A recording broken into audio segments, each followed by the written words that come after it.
আসসালামু আলাইকুম। চট্টগ্রামের ফটিকছড়ি কাঞ্চননগর ২ নং ওয়ার্ড হাজির বাড়ি থেকে যুক্ত করছি। দেখতে পাচ্ছেন একটি মুরগির ফার্মে অসংখ্য মুরগি মৃত অবস্থায় আছেন।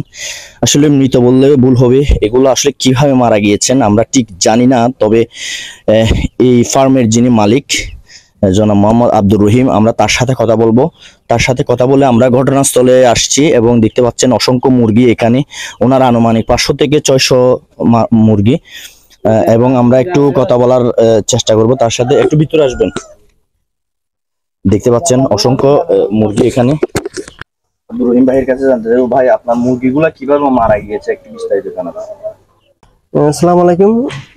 মুরগি কালকে রাত্রে আমি 11টার দিকে আধা দিয়ে মানে সব সুস্থ মুরগি আজকে নাজিরাটা আমি দিছি, বিক্রি করে দিয়েছি তিনজনের কাছে। এগুলো আজকে সকালে আসে, সকালে আর দুপুরে নিয়ে যাবার কথা। এর মধ্যে দেখি সকালে আমি উঠে দেখি যে এরকম মুরগি সবগুলো এই অবস্থা। আপনার ব্যবসার বয়স কতদিন ধরে? 12 বছর। আমার ব্যবসার বয়স 12 বছর। মুরগি ব্যবসা। আর এই ধরনের ঘটনা তো কখনো হয়নি। এখন এটা কিভাবে হতে পারে? কোন রোগ ব্যাধি? না, রোগ গ্রহণের সমস্যা নেই। এটা আমি কিছু বুঝতে পারতেছি না, কি কুত্তায় করছে না মানুষও করছে, জনগণ করছে। এদিকে বড় ভাঙা, এদিকে ডবল টায়ারা। এবার তো ভাঙার কোনো সিস্টেম নেই। এখানে ডবল না তালা লাগানো ছিল, তালা ভাঙা নেই। দেখা যাচ্ছে ডবল টায়ারা। এখন আপনার দাবি কি? আপনি কি বলতে চাচ্ছেন? এখন কি প্রশাসনিকভাবে কোনো সহযোগিতা চেয়েছেন, বা আপনাদের যে পশু মন্ত্রণালয় বা কৃষি মন্ত্রণালয় আছে এখানে তো আমার যে এটা একটা দাবি আছে, আমার অনেক ক্ষতিপূরণ হয়ে গেছে। এরপরে আমি কাকে তো দোষ দিতে চাই না, আর কাউকে আমি তো দেখি না, কি বলবো আমি কারণ কিছু বলার এরকম কিছু নেই। আব্দুর রহিম সাহেব যিনি বলতে চাচ্ছিলেন, তিনি দীর্ঘদিন ধরে এই ব্যবসার সাথে জড়িত, কিন্তু এই ধরনের ক্ষতির সম্মুখীন তিনি কখনো হন নাই। সামনে আসন্ন মুহররমকে কেন্দ্র করে যে মুরগির একটা রমরমা ব্যবসা হয়, সেই ব্যবসাকে কেন্দ্র করে তিনি অসংখ্য মুরগি তুলেছিলেন। এগুলো তিনি ছোট থেকে বড় করেন। আজকে 12 বছর ধরে তিনি এই মুরগির ফার্মের সাথে জড়িত, এবং তার সাথে এই ধরনের কোনো ঘটনা হয়নি।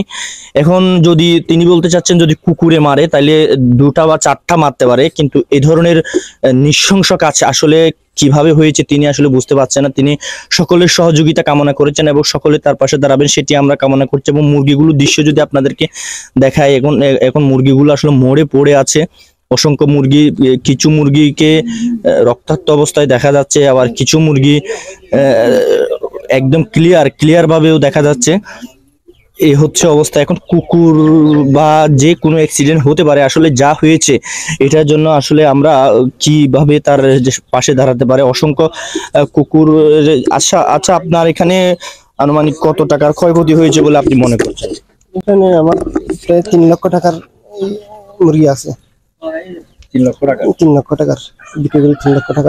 এখান থেকে তো আপনি 1 টাকাও পাচ্ছেন না। 3 লক্ষ টাকা পুরাই মাটিয়ে। আপনার এই দোকানের লোকেশনটা বলবেন? জেলা চট্টগ্রাম, থানা ফটিকছড়ি, গ্রাম কাঞ্চননগর, রাজা রাস্তার মাথা, হাজির বাড়ি। আর হাজির বাড়ির সামনে তার মুদির দোকানও রয়েছে। তিনি মুদির দোকানেও মুরগিগুলো বিক্রি করতেন এবং পাইকারি খুচরা দামে তিনি মুরগি তুলেন, সোনালী মুরগি এগুলা। তো এটি হচ্ছে তার ফার্ম, এটি হচ্ছে সর্বশেষ অবস্থা। আসলে কিভাবে যে তাকে সান্ত্বনা দেবো আসলে বলার কোনো ভাষা নেই। এখানে অসংখ্য মুরগি পড়ে আছে, প্রায় 500-এর মতো। তিনি একজন উদ্যোক্তা হয়ে তার আসলে বিশাল ক্ষয়ক্ষতি হলো। এটার কারণে হয়তো তার বেশ কিছুদিন পিছিয়ে যেতে হবে। তবে আপনারা সবাই তার পাশে দাঁড়াবেন, সহযোগিতা করবেন। আমি ডেসক্রিপশনে তার যোগাযোগের নাম্বার দিব, আপনারা চাইলে যোগাযোগ করে তার সাথে আসতে পারেন। ভালো থাকবেন, সুস্থ থাকবেন। চট্টগ্রামের ফটিকছড়ি কাঞ্চননগর থেকে দৈনিক কাঞ্চননগর সংবাদের মাধ্যমে আমি ইমানুল্লাহ ইমন। আল্লাহ হাফেজ।